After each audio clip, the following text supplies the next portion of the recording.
স্টোরিয়াতে আপনাদের সবাইকে সুস্বাগতম। আজকে যে গল্পটি পড়ে শোনাবো তার নাম গন্ডগোল। লিখেছেন শীর্ষেন্দু মুখোপাধ্যায়। ভালো লাগলে আমাদের উৎসাহিত করতে লাইক করুন। আর হ্যাঁ, যারা আমার চ্যানেলে নতুন তারা প্লিজ আমার চ্যানেলটিকে সাবস্ক্রাইব করুন। নতুন গল্পের আপডেট পেতে বেল আইকনটিকে অন করে রাখুন। শুরু করছি শীর্ষেন্দু মুখোপাধ্যায়ের ছোট গল্প গন্ডগোল।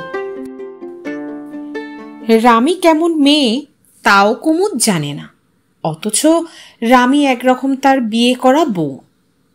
খবর যা পাচ্ছে কুমুদ তা মোটেই ভালো নয়। রামির নাকি বিয়ে। গন্ডগোল মানেই কুমুদ। তার গোটা জীবনটাই নানা গন্ডগোল, গুবলেট আর কেলোর একটা যোগফল। বাপের দুটো বউ আর 13টা ছেলে মেয়ে, তার উপরে বাপটার রকচটা আর দুই মায়ের উত্তম পুস্তুম ঝগড়া সবসময়। সব মিলিয়ে নরক একেবারে গুলজার। 13টা ছেলে মেয়ে যে যার মতো সন্ডা গুন্ডা বাঁদর গরু তৈরি হচ্ছে। কুমুদ ছিল তার মধ্যে আরও সরেশ। মাস্টাররা মারতো, বাপ পেটাতো, মা ঠ্যাঙাতো, দাদা দিদিরা উত্তম মধ্যম দিতে কসুর করতো না।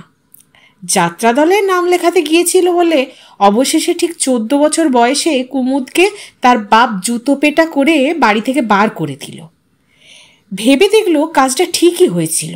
বাপের তেমন দোষ দেওয়া যায় না। 14 বছর বয়সে আরও অনেক গুণ দেখা দিয়েছিল তার মধ্যে। যেমন বিড়ি খাওয়া, গাঁজা টানা, হাঁড়িয়া পচাইও বেশ চলে যেত।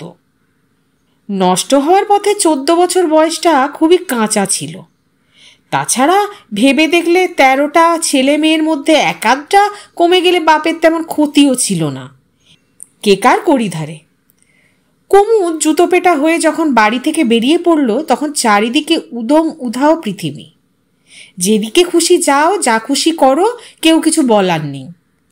14 বছর বয়সে এসে এক ভারী মজার ব্যাপার হলো। প্রথম রাতটা জল খেয়ে গাছতলায় কাটিয়ে দিল কুমুদ। বেশ লাগলো। একটু খিদে পায় এই যা মুশকিল। কুমুদ 4-5 গা তফাতে গিয়ে এক বাড়িতে চাকরের কাজ নিল। ঠিক 3 দিন বাদে ফাঁক বুঝে গিন্নি সোনার বালাটা হাতিয়ে কেটে পড়ল। মতিশেখরা খুব ঠকিয়েছিল। মাত্র 150 টাকা, তাও মেলা ঝোলাঝুলির পর দিয়েছিল। ধরিবাজ লোক। বালাটা হাতে নিয়ে তার দিকে এক ঝলক তাকিয়ে বলল, এ তো চুরির মাল বাপু। ধরা পড়লে তোমারও হেনস্তা আর আমারও হেনস্তা। 150 টাকায় কয়েকটা দিন একেবারে রাজার হালে কেটে গেল কুমুদের। তারপর সে আরও তফাত হতে লাগলো। 10 পিস গা আর 2টো গন ছেড়ে ফুলপুরে বাসা গাড়ল। তুচ্ছ কাজ, একটা পুরনো কালী মন্দির, ঝাঁটফাঁট দেওয়া আর ধোয়া মোছার কাজ। মাইনে 5 টাকা আর দুবেলা খাওয়া। এ কাজটা কুমুদের বেশ ভালোই লাগতো। খবরদারি করার কোনো লোক নেই, ছড়িদার নেই, খাটুনিও এমন কিছু নয়। একদিন কালী মন্দিরে দুপুরবেলা এক বাবাজি এসে হাজির। জটা জুটো, দাড়ি আছে, ময়লা জামা কাপড় আর গায়ে কি বোটকা গন্ধ। বাবাজি নানা রকম হুঙ্কার ছেড়ে আর অং বং চিৎকার করে আসর জমাতে চেষ্টা করল, কিন্তু সুবিধে কিছু একটা করতে পারল না। তারপর কুমুদকে বলল, এই 2 টাকা দে, সাপ ধরা শিখিয়ে দেবো তোকে। 2 টাকা তার মেলা দাম তখন। কুমুদ রাজি হলো না। হতাশ হয়ে বাবাজি তখন নাটমণ্ডপে শুয়ে ফোঁস ফোঁস করে ঘুমোতে লাগলো। এমনই কপাল, ঠিক সেই সময়ই একটা গোখরো সাপ বেরোলো মন্দিরের দক্ষিণ কোণে। সাপ সাপ! বাবাজি চেঁচামেচিতে উঠে পড়ল। তারপর এলেম দেখালো বটে। সাপটা সবে নাট মন্দিরের নিচের ধাপে কিলবিল করে ঘাস জঙ্গলে পালাবার ফিকির খুঁজছিল। বাবাজি গিয়ে খপ করে লেজ ধরে সেটাকে তুলে ফেলল। অন্তত 2.5 হাতের পাকা গোখরো। বাবাজি সাপটাকে হাতে ঝুলিয়ে পাকা চোখে সর্বাঙ্গ দেখে নিয়ে বলল, গাভীন আছে, পেট ভরা ডিম।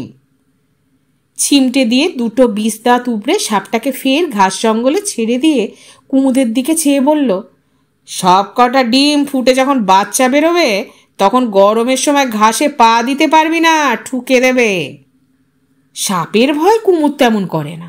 জন্মাবধি সাপ খোপ নিয়েই বসবাস। তবে বাবাজি বেশ খপ করে সাপটাকে ধরে ফেলল। তাতে সে বুঝল বাবাজি এলেমদার লোক। 2 টাকা কবুল করে সে বাবাজির কাছে সাপ ধরা শিখছিল 2 দিন ধরে। অবশ্য 2 টাকায় হলো না, গাঁজার পয়সা ভাতের ভাগও দিতে হলো। অভাবে পড়লে কুমুদ সাপ ধরে বেঁচে আসত গঞ্জে। বিষ আর চামড়া দুয়েই কিছু দাম আছে, তবে তেমন কিছুও নয়। বুড়ো পুরুতের মেয়ে পুতুলকে কুপ্রস্তাব দিয়েছিল বলে সে কি ঠ্যাঙানিটাই না ঠ্যাঙালো গায়ের মোড়ল আর মাতব্বররা। হেনস্তারা শেষ ছিল না। ভেবে দেখলে কুমুদ কাজটা খারাপই করেছিল। পুতুল বড় ভালো মেয়ে। ঠ্যাঙানিটা খেয়েছিল বিকালবেলায়, মেরে গায়ের বাইরে একটা গাছতলায় টেনে ফেলে দিয়ে এসেছিল তাকে। জ্ঞান যখন ফিরল তখন অনেক রাত। গায়ে কতরে কি সাংঘাতিক ব্যথা, চোখেও ভালো দেখছিল না। কিছুক্ষণ জিরিয়ে কুমুদ ফের গায়ে ঢুকলো। সোজা কালী মন্দিরে গিয়ে কালীর নথ আর 2-4টে বাসন নিয়ে চম্পট দিল। নথটা যে সোনার তা জানা ছিল কুমুদের। এরপরে ঠেকটা বেশ ভালোই জুটো গেল কুমুদের। মানুষের মেলায় একটা চপের দোকানে সে তখন যোগানির কাজ করে। সেদ্ধ আলু মাখে, নেড়ো বিস্কুট গুঁড়ো করে আর উনুনে হাওয়া দেয়। খদ্দেরকে চপ কাটলেট পরিবেশন করে, পাতা ফেলে। মেলায় মেলায় ঘুরতে হয়। দোকানের মালিক লোক তেমন সুবিধের নয়, একটু খেকি গোছে। নানুরের মেলায় এক খদ্দেরের নতুন শালে চা চলকে পড়ায় মালিক উঠে এসে 2-3টে চাপ্পড় মারল তাকে। কিন্তু শালওয়ালা লোকটা ভালো। প্রথমে গালাগাল করলো, মারধর দেখে সেই এসে মেটালো। কুমুদের খুব দুঃখ হয়েছিল সেদিন। মালিকের চর থাপ্পড় খেয়েও সে শান্ত হয়নি, জবাবও দিয়েছিল। মালিকের সন্দেহ ছিল ফাঁক পেলেই কুমুদ নাকি পয়সা সরায়। কদিন ধরেই তাকে তাড়াবো করছিল। তা মালিকের দোষ নেই, পয়সা তো কুমুদ সরাতো। দোকান থেকে বেরিয়ে ফ্যাঁ করে ঘুরে বেড়াচ্ছিল কুমুদ। হঠাৎ সেই শালওয়ালার সঙ্গে দেখা। এই যে খোকা, তোমাকে কি লোকটা তাড়িয়ে দিল নাকি? হ্যাঁ, আপনার জন্যেই তো। চায়ের দাগ দুধ দিলেই তো উঠে যায়। ঝুটমুট আমার চাকরিটাকে খেলেন আপনি। শালওয়ালা ভারী অপ্রস্তুত, বলল, তা বটে, তাহলে আর কি করা যায়? চলো আমার সঙ্গে। মানুষকে নিরাশ্রয় দেখলে আবার ভারী কষ্ট হয়। তা সেই শালওয়ালা বাড়িতে কয়দিন তোফা কাটল কুমুদের। আসলে শালওয়ালার 3 কুলে কেউ ছিল না। হরিগঞ্জ গাঁয়ে বেশ বড় বাড়ি, অবস্থাও ভালো। লোকটা স্কুলে মাস্টারি করে, আর তার নানা বাপিকে ভোগা ব্যায়ারাম আছে। ঘন ঘন হোমিওপ্যাথি ওষুধ খায়। কোথায় পয়সা রাখে তা বেমালুম ভুলে যায়। 2টো চাকর আর একজন রান্নার লোক যে কেন তার লাগে তাকেও জানে না। সে বাড়ি থেকে বেশ 2 পয়সা আয় হতে লাগলো কুমুদের। ফ্যাটের বন্দোবস্তও বেশ ভালো হলো। আর 2টো চাকর, রান্নার লোক আর কুমুদ 4 জনেই হাত লাগাতো কাজে। বেশ জমে গিয়েছিল 4 জনে। শালওয়ালার নাম ছিল গিরিনবাবু। তা গিরিনবাবু একদিন তাকে ডেকে চুপি চুপি বলল, শোন কুমুদ, আমি ঠিক করেছি তোকে পুষি নেব। উইল করে আমার বিষয় সম্পত্তি সব তোকেই লিখে দিয়ে যাব। এক জ্যোতিষী আমাকে বলেছে যে আমার আয়ু আর বেশি দিন নয়। কুমুদের কাছে প্রস্তাব স্বপ্নের মতো। সে তক্ষুনি রাজি হয়ে গেল। তবে পুষি নেওয়াটা মুখে মুখেই হলো, কাগজপত্র কিছুই থাকলো না। গিরিনবাবু মাথা পাগল লোক, তার খেয়ালও কম। কুমুদকে যে গিরিনবাবু পুষি নিয়েছেন এ কথাটা কিন্তু তার 2 চাকর ভজা আর কানু বিশ্বাসই করল না। ঠাকুর নন্দলালও গায়ে মাখল না। অথচ এদের ওপরে খবরদারি করতে না পারলে তার পুষি হয়ে লাভটাই বা কি? তবে গিরিনবাবুকে সে প্রকাশ্যে বেশ খোলা গলায় বাবা বাবা বলে ডাকতে শুরু করে দিল। গিরিনবাবুর হঠাৎ একদিন খেয়াল হলো কুমুদের বিয়ে দেওয়া দরকার। ব্যাস, সঙ্গে সঙ্গে তিনি পাত্রী খুঁজতে লোক লাগিয়ে দিলেন। গায়ে গঞ্জে পাত্রীর তোর অভাব নেই। মেয়ের বাপেরা মুখিয়ে বসে আছে। নবীগঞ্জের পরেশপালের মেয়ে রামিকে পছন্দ করে এলেন গিরিনবাবু। তারপর বেশ বাজনা টাজনা বাজিয়ে ফস করে বিয়েও হয়ে গেল। রামি তখন নিতান্তই বালিকা, 9-10 বছর বয়স হবে খুব জোর। কথা ছিল বিয়ের পর বউ বাপের বাড়িতে থাকবে 2-4 বছর। কিন্তু গোলমাল বাঁধল অন্য জায়গায়। বিয়ের পর পরেশপালের জ্ঞানচক্ষু উন্মেলিত হলো। তার কাছে খবর এলো কুমুদ সজাত হলেও গিরিনবাবু ছেলে নয়, পুষ্যি। তার ওপর কুমুদের নানা কীর্তি কাহিনীও ততক্ষণে চাউর হয়ে গেছে। পরেশপাল এসে একদিন খুব হাত পা নেড়ে গিরিনবাবুকে 5 কথা শুনিয়ে গেলেন। গিরিনবাবু সেই অপমানের পর শয্যা নিলেন এবং 3 দিন বাদে একদিন সকালে দেখা গেল ঘুমের মধ্যে গিরিনবাবু ইহলোক ছেড়েছেন। তার 3 দিনের মধ্যে থেকে কোথা থেকে পিলপিল করে গিরিনবাবুর এক গাদা ভাইপো ভাইজির আগমন ঘটল। তারা এসেই বাড়িটাকে দখল করে ফেলল আর ঘাট ধরে কাজের লোকগুলোকে তাড়াতে শুরু করলো। কুমুদ বোঝানোর চেষ্টা করছিল যে সে কাজের লোক নয়, সে হলো পুষ্যি পুত্তুর। এ কথায় তারা সবাই হেসে উঠল, এমন হাসলো যে সে কহতব্য নয়। কুমুদ তবুও গাঁইগুঁই করছিল। তখন গিরিনবাবুর ভাইপোরা ধরে আড়ং ধোলাই দিল তাকে, তারপর জুতো পেটা করে তাড়ালো। অবশ্য শুধু হাতে বিদায় নেওয়ার পাত্র কুমুদ নয়, 200 টাকা আগেই সরিয়েছিল। যাওয়ার সময় 2-4 খানা বাসন, 1 খানা অ্যালার্ম ঘড়ি আর 3 জোড়া জুতো সরিয়ে নিল। গিরিনবাবুর বাড়ি থেকে বেরিয়ে সে নবাবগঞ্জে তার শ্বশুর বাড়িতে একবার গিয়েছিল। পরেশপাল তাকে দেখেই বাড়ি থেকে কুকুরের মতো খেদিয়ে দেয়, স্পষ্টই বলে দেয় যে তার মেয়ে কুমারী আছে, তার আবার বিয়ে দেবে সে। কুমুদকে সে জামাই বলে মনেই করে না। কুমুদ মাথা নেড়ে স্বীকার করে নিল, মানা উচিত নয়। সুখের পর দুঃখটা বেশ গায়ে লাগলো, কুমুদেরও লাগলো। গিরিনবাবুর বাড়িতে তোফা কয়েকদিন কাটানোর পর ফের খিদের কষ্টটা সহ্য হচ্ছিল না তার। কিন্তু গিরিনবাবুর মতো আর একজন মাথা পাগল লোক না পাওয়া গেলে এসব সমস্যার তো সমাধান হবে না। কুমুদের ফেরারবাজি করেই দিন কাটতে লাগলো। নোনাপুকুরের শ্মশানে একদল সন্ন্যাসী ডেরা গেড়েছিল। তারা সব হিমালয়ে থাকে, গঙ্গাসাগরে এসেছিল, এখন ফিরে যাচ্ছে। তাদের কাছে জড়িবুটি কিছু পাওয়া যায় কি এই আশায় কুমুদ তাদের সঙ্গে গিয়ে ভিড়ল। গাঁজা সেজে দেওয়া, পা দাবানো সবই করলো, কিন্তু বুঝলো সাধুগুলো খুব কেপ্পন গোছের, কিছুতেই ভাঙতে চায় না। 2 দিন বাদে সাধুগুলো ডেরা গোটালো, আশায় তাদের সঙ্গ নিল কুমুদ। গায়ে ছাইটাই মেখে নিল, জটা হয়নি, তবে যথাসাধ্য ধুলোটুলো ঘষে মাথাটারও একটা ব্যবস্থা করে ফেলল। কমণ্ডুল, শুল আর কৌপিন ধারণও করে নিল। সাধু সাজলেও এদেশে কিছু রোজগার বাঁধা, তাকে তাড়ালো না কেউ। হাঁটতে হাঁটতে 2টো জায়গায় রাত কাটিয়ে পরদিন দুপুর নাগাদ যে গায়ে পৌঁছলো সেটা কপালক্রমে নবীগঞ্জ, কুমুদের শ্বশুর বাড়ি। শ্মশানে সাধুরা ধুনি জ্বালিয়ে চায়ের জল চাপালো। কুমুদের ওপর হুকুম হলো দুধ জোগাড় করে আনার জন্য।